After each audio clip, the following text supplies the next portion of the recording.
Hey guys, in lieu of the recent shocking Robin Williams suicide, I feel compelled to make a video about suicide awareness and depression and mental illness awareness.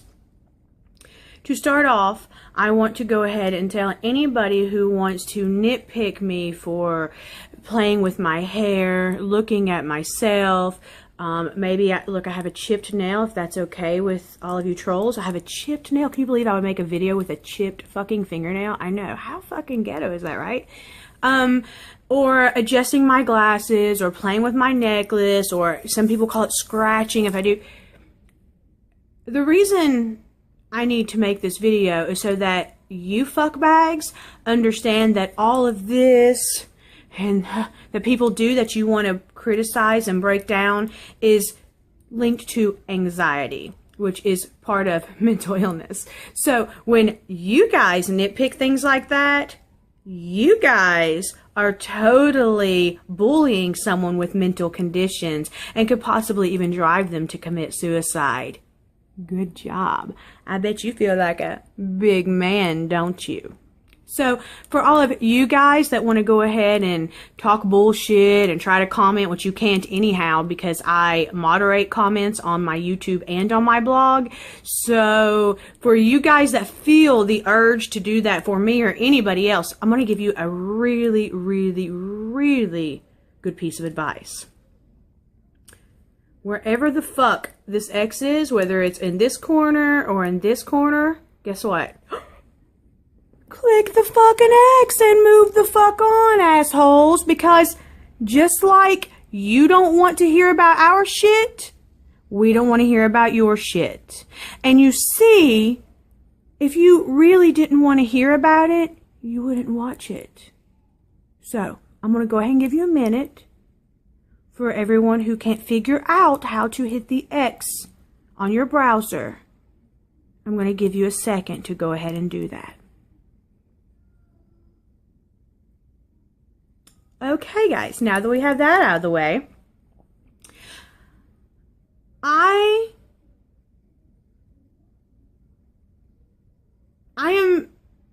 am bewildered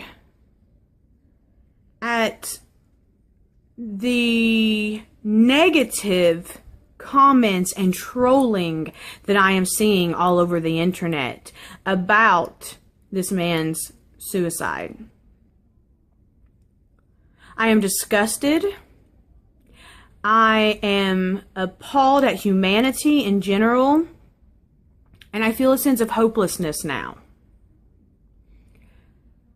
Just to give you guys a little background, I was bullied my entire childhood, not only by a couple girls at school, but my own mother. My own mother was my biggest bully. She would call me fat. She would tell me I was ugly. She would tell me that I was stupid, even though I made straight A's except for one B in school my entire life. She would tell me that I wasn't good enough. Everything wasn't perfect. She was my biggest bully. I remember around 10 years old, she would make me walk behind her in stores because she was ashamed to be seen with me because of my hideousness. When you do that to another human being, no matter how strong someone may seem, usually they are internalizing those things. And they fight a battle that's something you can't even comprehend as a bully. I hated myself until I was about 28 years old. I attempted suicide several times. I've cried out for help and nobody's listened. I have acted out in violent or raging episodes because that's the only way I knew how to get my point across. And it's taken a long time to actually love myself. And because of things like that, you develop learned behaviors. I have suffered from mental illness, well, not pretty much, my entire life, because some of them you are born with. Others are learned behaviors that turn into conditions, which is a whole nother issue. At about age 12, my parents were getting divorced, and my father took me to see a psychiatrist because I wasn't handling things very well, and he didn't even know all the demons that I really had.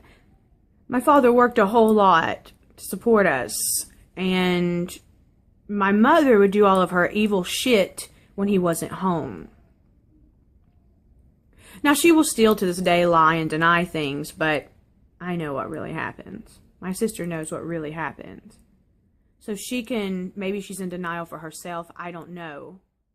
But she is the sole reason my sister and I experience a mental illness that we do at the extent that we do.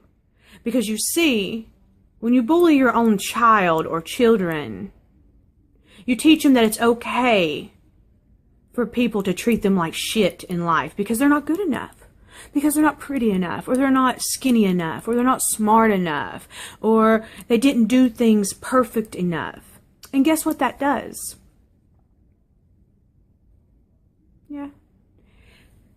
It then creates monsters that do the same thing over and over. In the last few years, I have tried to take a different stand on things. I've tried to look at the world through different glasses. I have tried to have more love instead of hate inside of me. And all of that is a bigger battle than I would ever wish upon anyone else. So many people say to just fucking suck it up. Just put your big girl panties on and just don't worry about these things. Just don't worry about all of the anxiety that you have built up, or the years and years of torment you dealt with. Just why even worry about that stuff? Just turn it off. It doesn't work that way, guys. At 12 years old, as I was saying, my father took me to a psychiatrist because I wasn't dealing very well with the divorce that my parents were going through. My mother would manipulate us to take things from my dad's house, to lie. I mean, I helped her with her affair at 11 years old or whatever. My father is my hero. He is my savior. Without him, I don't know how I would even be here.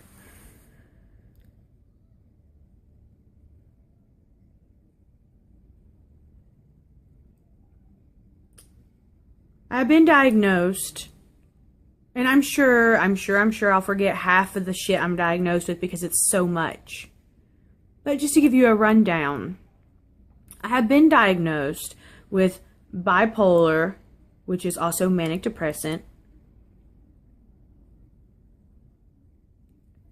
I have been diagnosed with NPD, narcissistic personality disorder, also borderline personality disorder.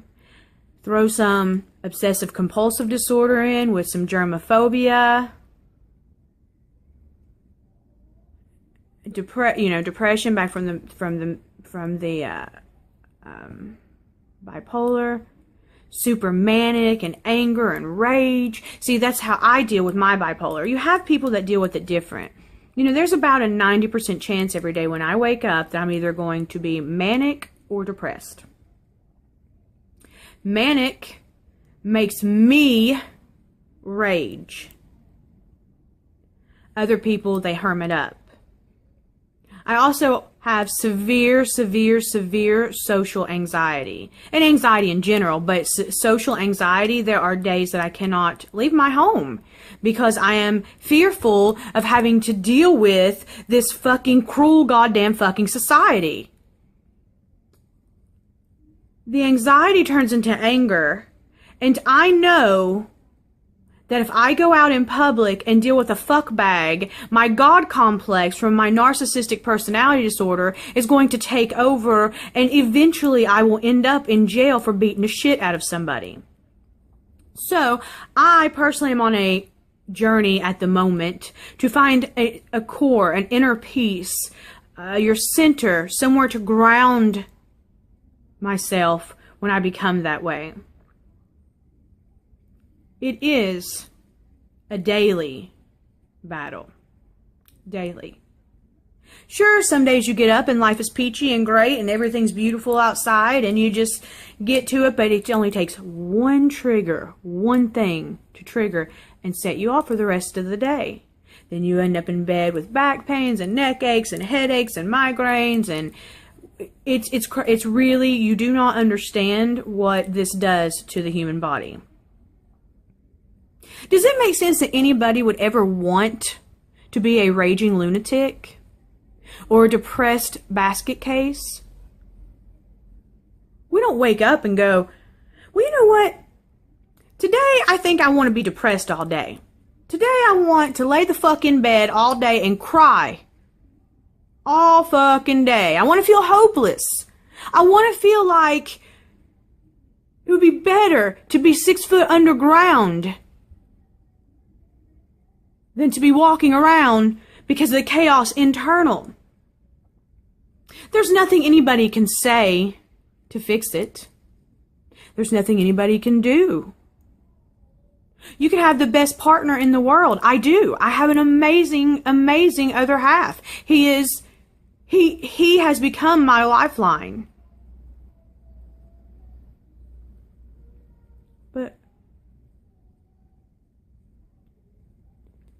But sometimes there's nothing anyone can do. It's a demon, I call it a demon, inside of you. That there's two forces pulling. You don't want to feel that way, so you try to get out of the funk. You try so hard. Then you get mad at yourself and you hate yourself for violently lashing out at people verbally or physically or emotionally, whatever. And then you lash out at yourself. Maybe not everybody sees that. They don't know that the prison you live in inside.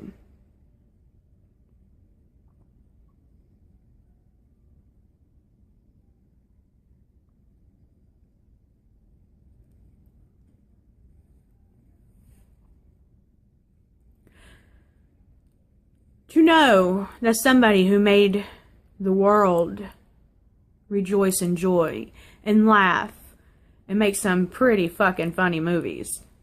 And the stand-up was just out of this world incredible. To know somebody like that lived in a prison inside. Because nobody ever asks you if you're okay, if you're the strong one. Nobody ever asks you that. Everybody thinks you're so strong you can handle anything. And we can. Oh, I can. Thank you, Mother, for creating this being. Thank you for showing me that even the people who are the closest to you, that you admire and adore your whole life, and you look up to, can be the devil stabbing you in the back. Thank you for teaching me to never look through rose-colored glasses or be naive.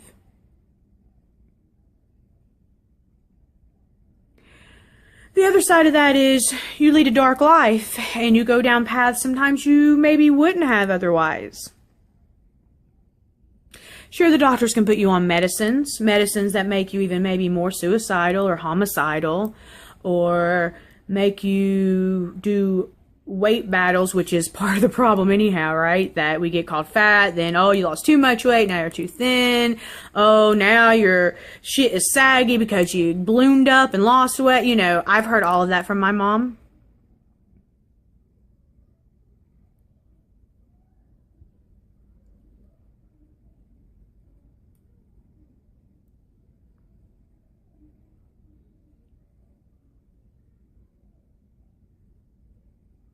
So sure, they can give you medicine and treatment and mental help and groups and self-help books and, I mean, I've done it all. I've done all of it.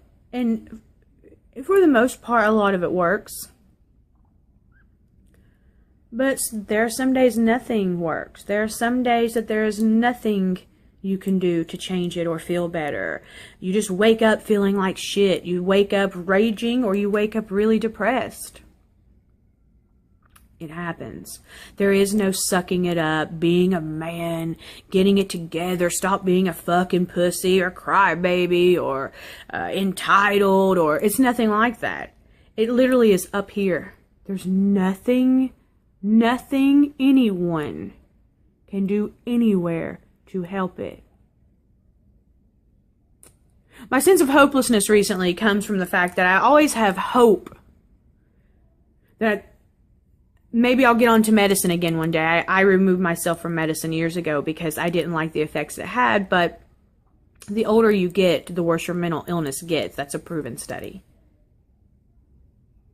So I have hope that everything in my life will start falling better into place. And, I have an amazing other half, which is what we all base shit on when we're younger, because especially when you have depression and usually codependence goes in with that. So you link that to loving. If somebody loves you and adores you, then you will feel better. You'll be better. That's all you need. All we need is love, right? Well, I'm here to tell you that I have the most amazing partner on this planet. I have a wonderful life. I'm very fortunate with beautiful things, materialistic things.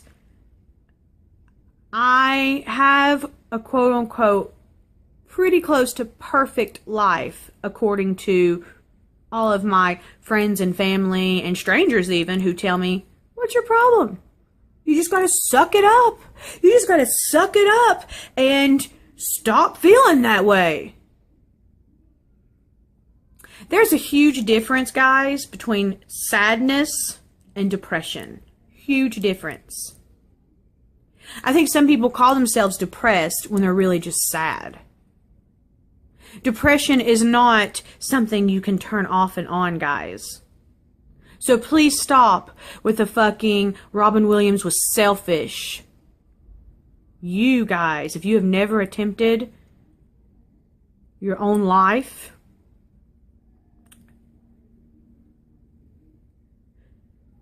if you have never attempted exterminating your own life, you have no clue what it's like. You have no fucking right to say that it's selfish. Do you know, a lot of the times depressed people commit suicide because they feel that their place in the world is a big waste of fucking space. And they feel that it should be for someone who's happy and rainbows and sunshines and shit like that. So they feel like exterminating themselves is the only answer. I watched the coroners yesterday talk about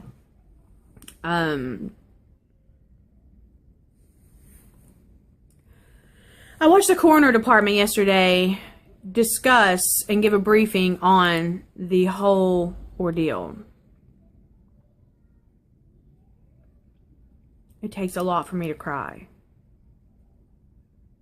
And I cried pretty much through the whole thing. And the reason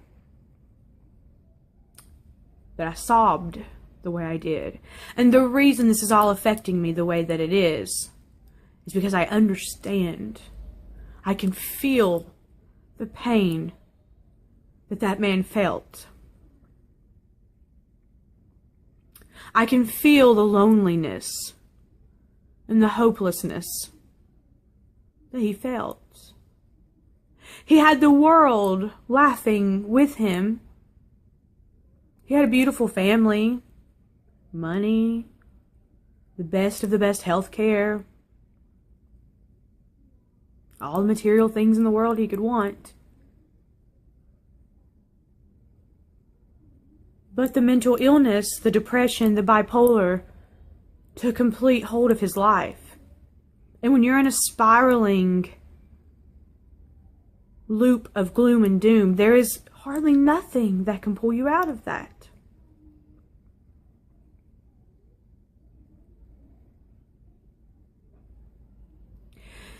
They stated that he had some acute superficial cuts on his left wrist. They found a pocket knife that had what they are assuming is dried blood on it. They had it red powdery residue, they assume. Media outlets are reporting, oh, it's bigger than we thought. Poor guy tried to slit his wrist first, and when that didn't succeed, he hung himself. That man wasn't trying to slit his wrist.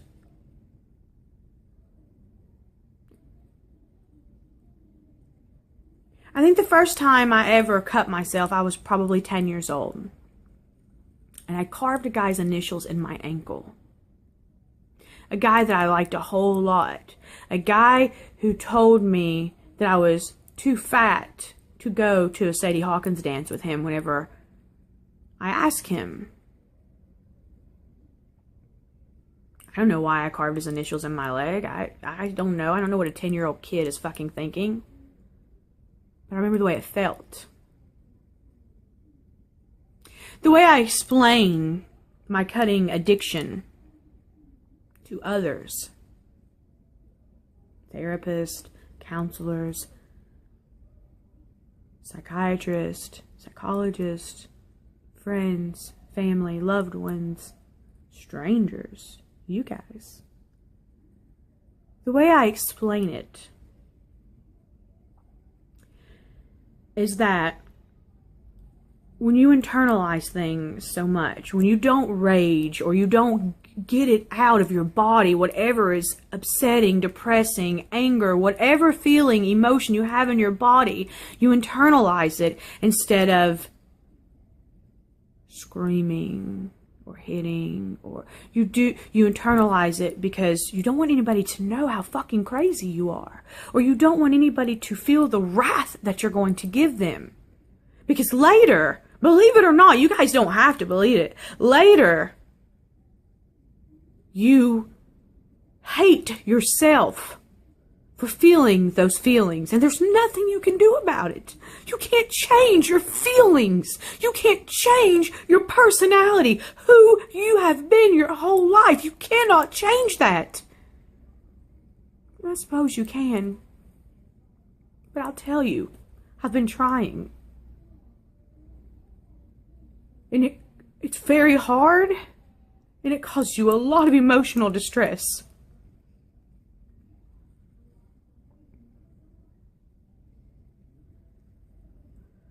That man wasn't trying to slit his wrist. The man was sitting in a room alone with the demons up here and the feelings right here that were clashing. And the only way to relieve that pressure inside, that pressure that's just building up and building up and building up, things you want to say to people that you know if you say it, you're either going to extinguish friendships, you're going to cause a problem, you're going to lose your job, you're going to blow the fuck up. So instead of doing that, you internalize it. And you become a steaming pot, like a kettle, with a lid, or a pressure cooker with a lid. If you don't release a little bit of that steam in a pressure cooker or a kettle, it's going to blow the fuck up. So to release steam, I would cut myself.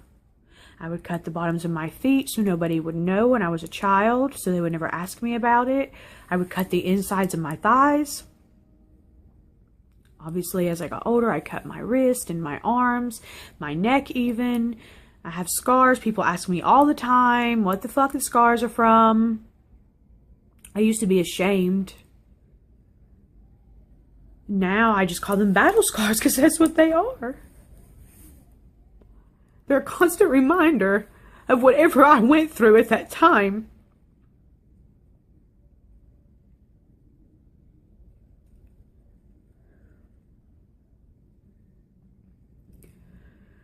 I think he was trying to get away from himself, trying to get away from the demons in his head because he had it so much. And as probably he was cutting the superficial cuts, I know me. I would talk to myself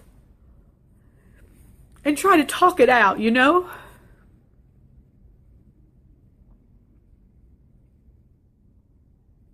He couldn't talk himself out of it.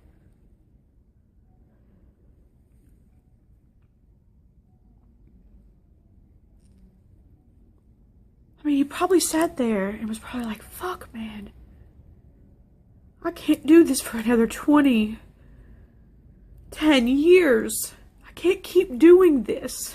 I'm getting crazier and crazier, and I hurt more and more, and I'm hurting people around me. He probably sat there and thought, I can't do this for another 30, 20, 10 years. I'm just hurting myself more and more. I've dealt with it for 63 fucking years. I hurt people around me. I just hurt more and more inside. It'd be easier for me and everyone else around me if I wasn't here anymore. That's a sense of hopelessness that you can never understand if you don't suffer from serious depression.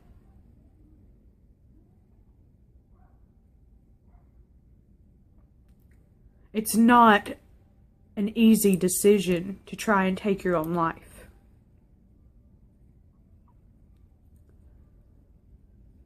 I'm sure it wasn't easy for him to wrap a belt around his own neck.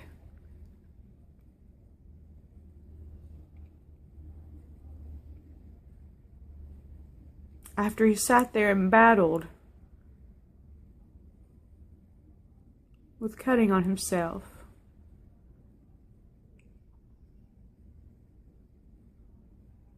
It's not a coward's way. You don't know how hard that decision really is. You don't know how long people battle that decision. It's a daily fucking reminder. And then me, I'm afraid of death. That's the only reason I'm here, you all.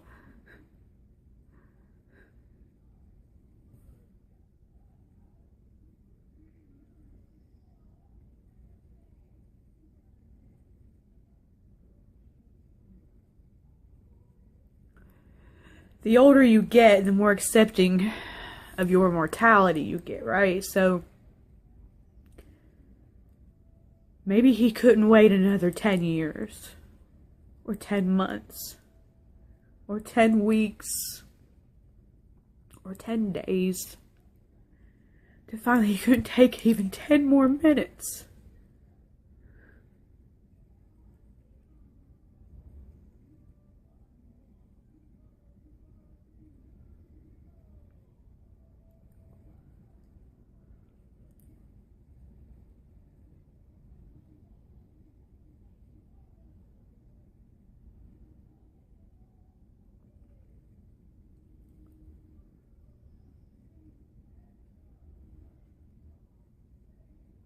The hopelessness comes from if somebody with so many sources and outlets and fame and love can't see through all the depression and the dark. Why do I think I can?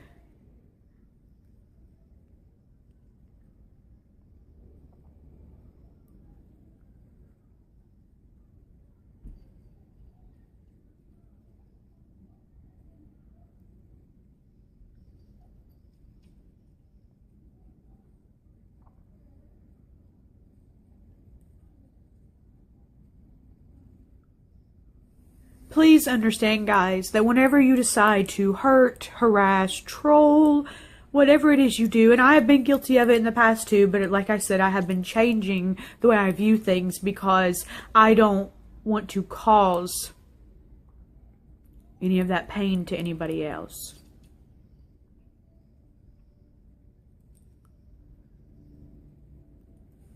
But just remember that your words could drive that 12-year-old girl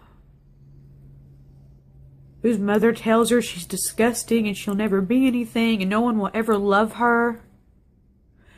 Just know that your words, your last go kill your fucking self, or you're a piece of fucking shit, stop showing your body on the internet because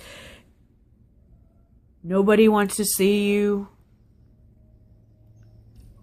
Just know that your words could push that very depressed girl over the edge. So be very, very, very careful of the blood that could be on your hands. If you feel suicidal or homicidal, please, please, please seek help.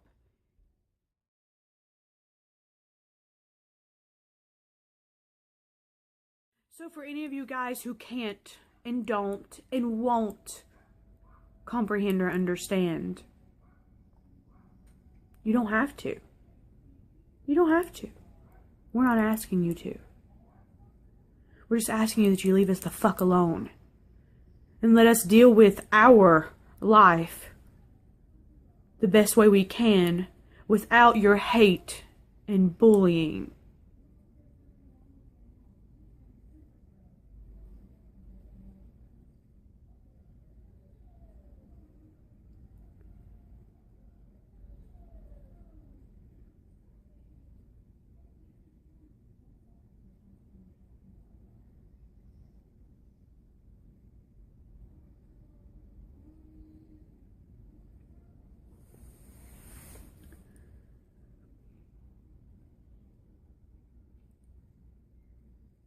You never know what someone's demons are.